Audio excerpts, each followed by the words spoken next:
이제 제가 경기도 전국에서 왔거든요.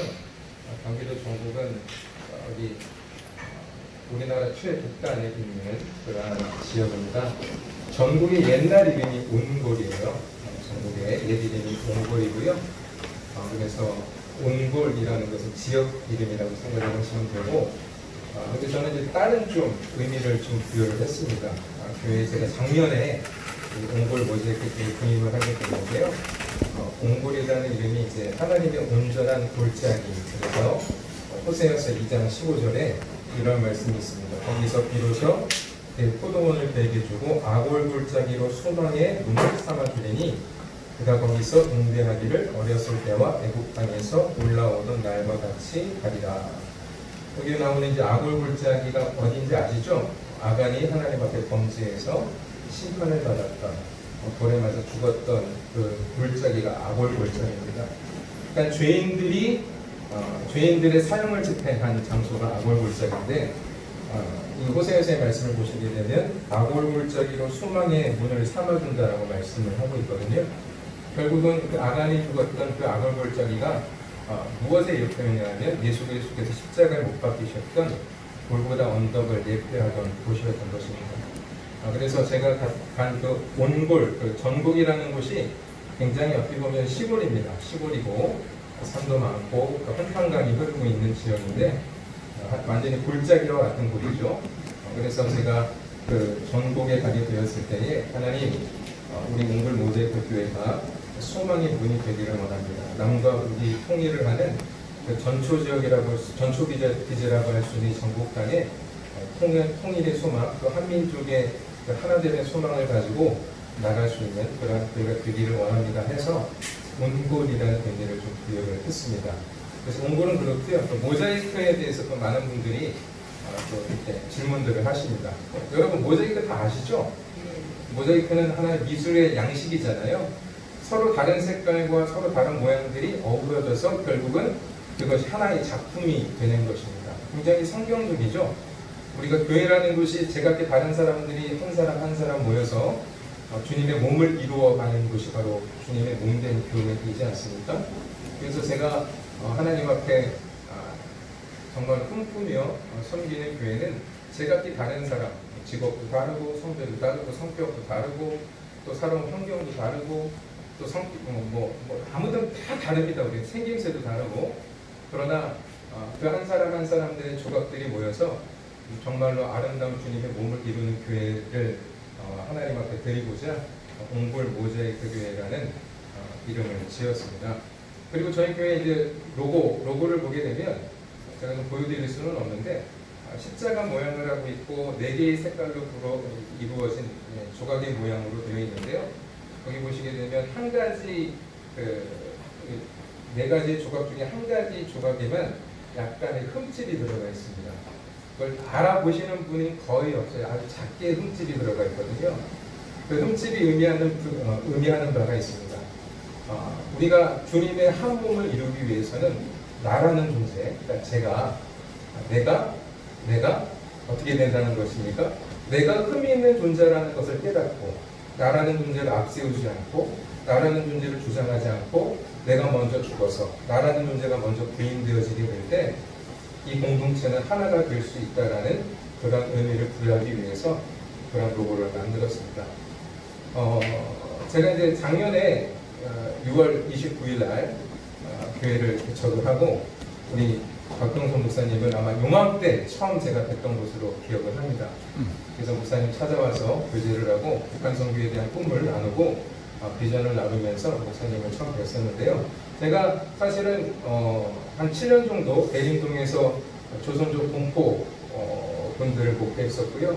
하나님께서 또 그 전에는 역사를 좀 거슬러 가는데 그 전에 제가 청년일 때에는 하나님께서 저를 중국에 보내셔서 한 6년 정도 그때는 신학을 하지 않았습니다. 그냥 전문인으로 엔지니어거든요. 제가 원래는 직장 생활을 하다가 하나님의 부르심이 있어서 중국에 가서 선교를 했었고 중국에서 선교를 하는 가운데 탈북자분을 만나서 그분들을 섬기면서 북한에 대한 어떤 꿈과 비전이 생기게 됐고요.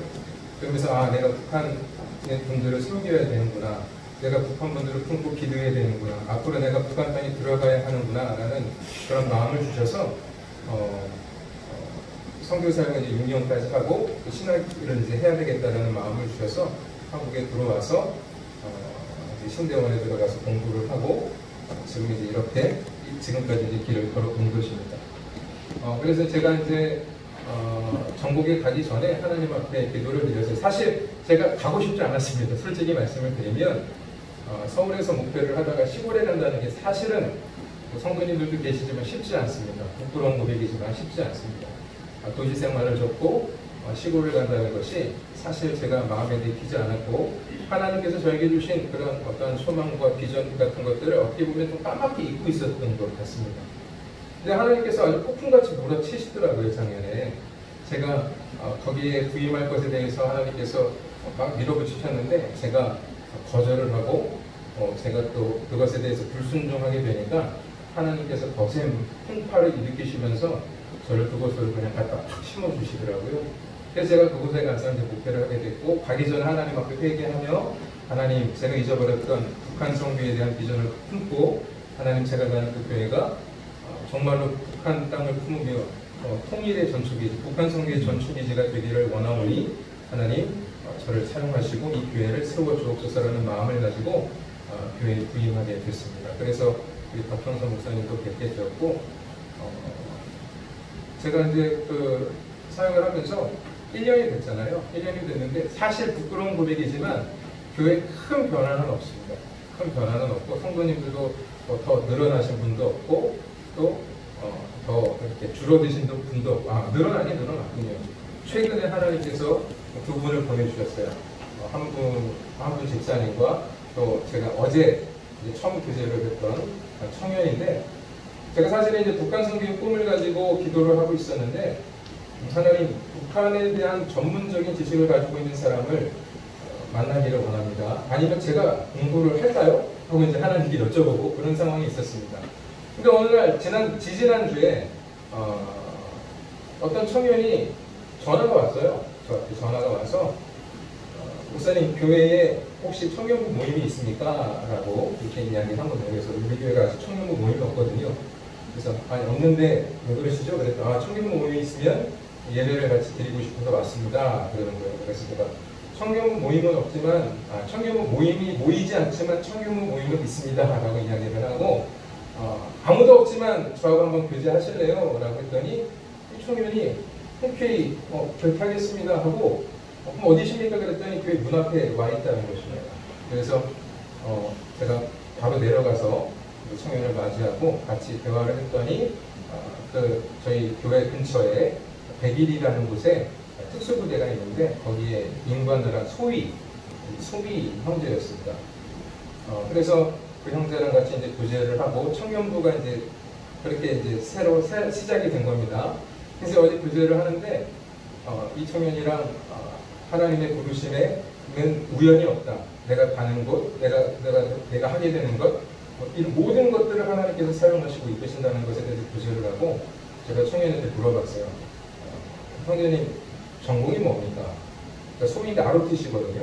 전공이 따로 있습니다. 그랬더니 이 형제님이 뭐라고 얘기하냐면 북한학이라는 거예요. 고대 북한학을 전공하고 있답니다. 그래서 제가 깜짝 놀랐어요. 제가 사실 기도하고 있었던 게 뭐냐 하면 북한에 대한 전문 지식을 가지고 있는 동역자를 붙여달라고 기도하고 있었던 상황이었기 때문에 그 형제가 북한학을 전공하고 있다는 말에 저는 굉장히 깜짝 놀랐고, 그리고 여기 계시는 분들은 별로 이게 뭐 전율도 없겠지만 저 같은 경우는 굉장히 막 소름이 돋을 정도로 하나님의 어떤 그 역사심과 강권적, 왜냐하면 그 청년이 우리 교회에 문을 두드리고 전화를 하고 이런 것들이 돌이켜보면 이거는 정말로 우연이 아니라는 거죠. 하나님의 강권적인 섭리와 하나님께서 그 형제의 마음을 움직여 주시고 이끌어 주셨기 때문에 우리 많은 이 전국에 지금 90개의 교회가 있거든요. 이 연천 지역에. 근데 또 많은 교회 중에 저희 교회 문을 두드렸다는 것은 하나님께서 전적인 어떠한 섭리와 이끄심이 있었다는 것을 저는 확신할 수 있었습니다. 그래서 이 형제님과 교제를 하면서 북한에 대한 비전과, 그리고 제가 지금 사역적으로 지금 추구하고 나가는 것들 한 권 얘기도 드렸습니다. 그래서 지금 이렇게 나가고 있으니까 하나님께서 형제님을 괜히 국한학을 공부하도록 한 것이 아니다. 그래서 우리 앞으로 정말로 하나님 앞에 우리 자신을 드려보자. 우리 청년은 25이라고 그러더라고. 저는 딱 50이고 딱 반입니다. 저의 반. 저는 50살이고 그 친구는 25인데 딱 반이에요. 근데 우리 한번 젊음을 불태워보자. 뭐 저는 사실 젊음은 아니지만 하나님 앞에 젊음을 불태워보자 했을 때 이 형제도 큰 꿈을 가지고 나가는 그러한 일이 어제 있었습니다. 어제 있었고요. 제가 요즘 이제 좀 많이 묵상하고 고민하는 게 뭐냐면 과연 통일이 뭔가? 통일이 뭐라고 생각하십니까? 우리 다 통일의 꿈을 가지고 이 자리에 앉아 계시는 것으로 알고 있는데 통일의 답은 우리 박병석 목사님도 말씀하셨지만 성경에 있지 않습니까? 그렇죠? 그래서 통일이라는 단어가 성경에 어디 나왔나 찾아봤더니 에베소서 1장 9절, 10절에 보니까 나와 있더라고요. 제가 읽어드리겠습니다. 그 뜻의 비밀을 우리에게 알리신 것이요 그 기뻐하심을 따라 그리스도 안에서 때가 찬 경륜을 위하여 예정하신 것이니 하늘에 있는 것이나 땅에 있는 것이 다 그리스도 안에서 통일되게 하려 하십니다. 아멘. 그러니까 하늘의 것과 땅의 것이 통일되는 거예요. 그죠? 그럼 여러분 통일이라고 생각하시면 여러분 어떻습니까? 우리는 보통 통일하면 이렇게 짬뽕 되는 걸 생각하실 수 있을 거예요. 그죠? 인본주의들이 추구하는 통일은 서로 뒤섞이는 것입니다. 그러니까 뭐 흔히 얘기를 한다면 동성연애자와 그냥 원래 그냥 정상적인 성을 가지고 있는 사람들이 서로 잘 섞여서 살면 된다라는 것이 이 세상 사람들 인본주의자들이 추구하는 통일입니다. 그죠? 근데 하나님이 추구하시는 통일은 뭐냐 하면 하늘의 것과 땅의 것이 통일이 되는 것인데 땅의 것과 하늘의 것이 섞이는 것이 아니라 이 땅이 하늘의 것이 되는 거예요. 무슨 말씀인지 아시겠죠? 그렇죠? 이 땅의 것이 하늘의 것이 되는 것이 하나님이 지향하시는 통일이라는 것입니다. 그래서 그렇다면 하늘의 것이 과연 뭘까? 제가 또 그것을 고민하게 됐어요. 정말로 이 남과 북이 통일이 되어야 되는데 그렇다면 과연 우리는 통일을 할 준비가 되어 있는가? 남과 북이 통일할 수 있는 그러한 준비가 우리 남한 쪽에 준비되어 있는가? 한국에 있는 교회가 이 통일을 준비할 수 있는 준비가 되어 있는가? 그 부분에 대해서 깊이 고민을 해봤습니다. 그래서 그럼 하늘의 것이 무엇인지 하나님께서 추구하시는 그 하늘의 것이 무엇인지에 대해서 고민하게 되었을 때에 어떠한 말씀을 저에게 주셨냐면 마태복음 20장 1절에서 20절의 말씀이에요. 시간이 없기 때문에 제가 다 읽지는 않지만 여러분들이 잘 아는 비유의 말씀입니다. 이 말씀 이렇게 시작을 하거든요. 천국은 마치 이렇게 시작을 합니다. 그러니까 이게 천국이라는 거예요. 이 여기에서 일어나는 일이 천국이라는 것입니다. 근데 이게 뭐냐면 포도원 품꾼에 관한 이야기예요. 어떤 사람은 아침부터 저녁까지 열심히 일하고 어떤 사람은 점심때 와서 일하고 어떤 사람은 이제 해질 무렵이 돼서 한 30분 정도 일하고 그리고 이제 주인에게 품삯을 받는데 다 똑같은 품삯을 받는 거예요. 그럼 여러분 어떻습니까? 여러분들이 만약에 아침부터 와서 일하신 분인데 포도원 주인이 30분 전에 와서 일한 사람이랑 나랑 똑같이 품삯을 주면 여러분들의 기분은 어떻겠습니까?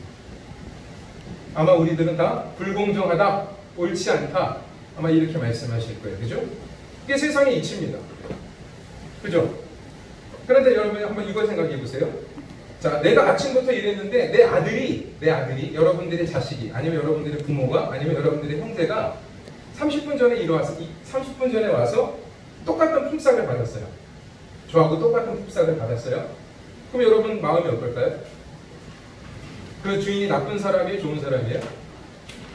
여러분들의 자녀가 내가 아침부터 9시부터 저녁 6시까지 일해서 10만 원을 받았는데 내 아들이 30분 전에 와서 6시에 퇴근인데 5시 반에 와서 일하고 10만 원을 받았어.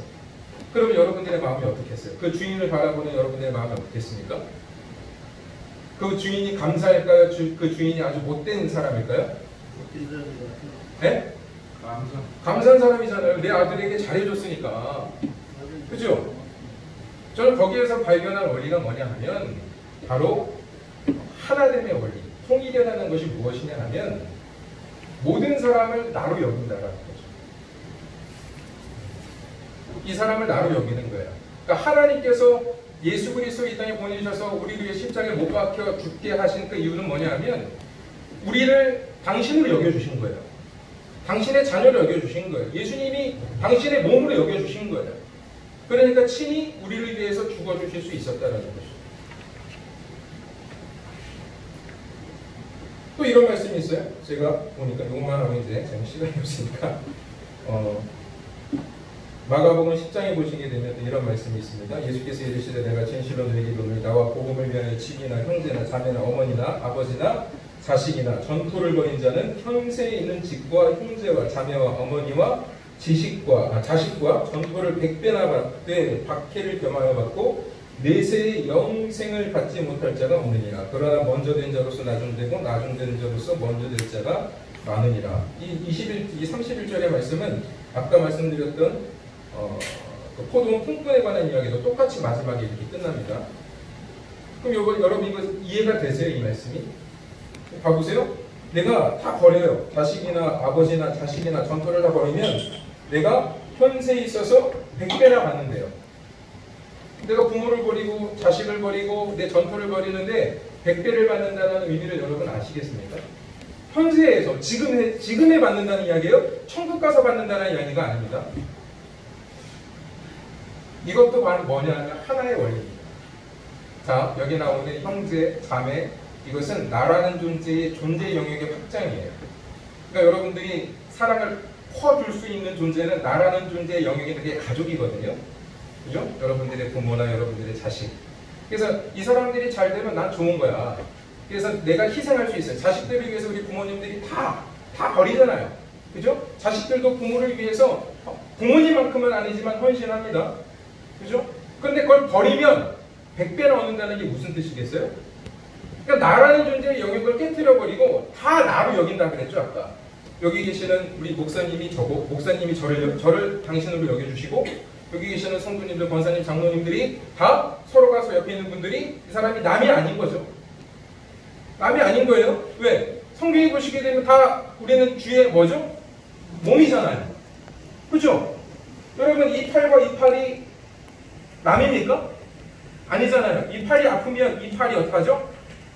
주물러 주죠? 맞죠? 하나란 말입니다. 그런데 이게 무슨 얘기냐면 내가 만약에 내 가족, 그래서 난 이 사람들만 내가 목숨 바쳐서 사랑해야지 하는 그 가족의 틀을 깨트려버리고 내 자아의 틀을 깨트려버리면, 그래서 여기 계시는 분들 한 분 한 분들이 나의 진짜 부모가 되고 나의 형제가 되고 자매가 되면 이 교회에 계시는 모든 분들이 나의 뭐가 되죠? 어르신들은 부모가 되는 거고, 나보다 어린 아이들은 나의 자녀가 되는 거고, 또 연배가 비슷한 분들은 다 나의 뭐가 되는 거예요? 형제와 자매가 되는 거죠. 그러니까 내 형제, 내 부모, 내 가족이 얼마나 늘어나요? 100배나 늘어나는 거예요. 이게 뭔지 무슨 얘기인지 이해가 되시라는 거겠지. 그러니까 통일이라는 건 뭐냐 하면 결과가 이제 답이 이겁니다. 나를 죽여야 된다. 나라는 존재를 죽여야 된다. 지금 우리 한국을 보면 서로 이념, 정치 이념 이런 것들로 서로가 옳다고 이야기합니다. 맞아요. 누군 옳을 수 있고 누군 그럴 수 있죠. 그러나 가장 옳은 것은 뭐밖에 없냐 하면 예수 그리스도의 복음밖에 없습니다. 아멘. 복음이 우리에게 뭘 말하고 있냐면 네가 죽어라 해요. 자기를 부인하고 자기 십자가를 지고 나를 따르라고 하시는 그 주님의 말씀을 우리는 분명히 새겨낼 것입니다. 나를 죽여야만 하나가 될 수 있는 거예요. 그래서 오늘 이 자리에 계신 우리 성도님들, 또 우리 순대 목사님들, 정말로 우리가 다 내가 먼저 죽어야지. 내가 먼저 죽어야지. 사도 바울이 날마다 나는 종로라고 고백을 했는 것처럼 날마다 내 자신이 부인되어지게 될 때 죽으면 하나님께서 어떻게 주신다 그랬어요? 죽고자 하면 산다 그랬죠. 죽는 게 사는 것입니다. 죽어야 부활을 하죠. 죽어야 거듭나는 거죠. 죽지 않고 거듭날 수 없는 것입니다. 제가 그래서 요새 이거를 품고 기도하고 있습니다. 내가 먼저 죽어야지. 내가 죽어져서 하나의 씨가 되어서 정말로 통일의 밑거름이 되었으면 좋겠다. 하나님 저를 사용하여 주옵소서. 저를 죽여주옵소서. 이렇게 기도를 하고 있는데요. 제가 잘 죽을 수 있도록 기도해 주시고 전국땅에서 정말로 하나의 작은 미랄이 되어서 통일이 되는 그날까지 계속해서 북한 땅을 품고, 또 통일이 되면 북한 땅에 제일 먼저 들어가서 주의 복음을 위해서 나를 죽일 수 있는 그런 주의 종이 될 수 있도록 저를 위해서 기도해 주시고, 또 함께 동역해 주시는 여기 계신 모든 분들이 되어 주시기를 간절히 부탁을 드리겠습니다. 아멘.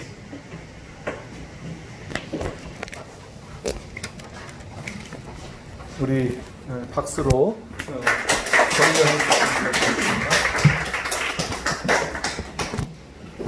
성경 말씀 보겠습니다. 계시록 2장 12절서부터 17절까지 장계숙 권사님께서 나오셔서 봉독해 주시겠습니다.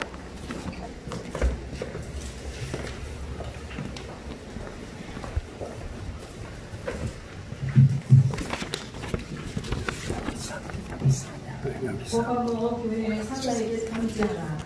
좌우에 말썽검을 가지신 이가 이르시되 내가 어디에 사는지를 내가 아노니 거기는 사탄의 권자가 있는 데라.